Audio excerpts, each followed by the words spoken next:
Let's take a look at the Kidz Lab volcano making kit. So this is kind of that classic like science fair experiment where you make a volcano and you use vinegar or baking soda to have it erupt. But it's a whole kit that you can set up and make with your kit. And some things that are neat about it, has the kind of plaster material. This is the real thing in action. And they can create this. It's got this nice little container in there for the vinegar and the baking soda.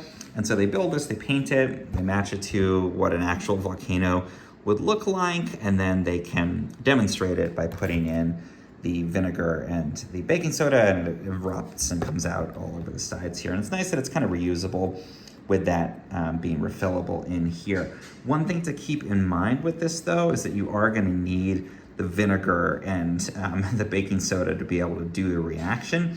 It doesn't come with that. I didn't have the vinegar, so I had to use apple cider vinegar, which gave it a funny smell. But just make sure you got those in stock and you're good to go. Most people, I think, probably have it. And you can see here what you get with it, all the paints and the materials and everything that you need to make that reaction happen.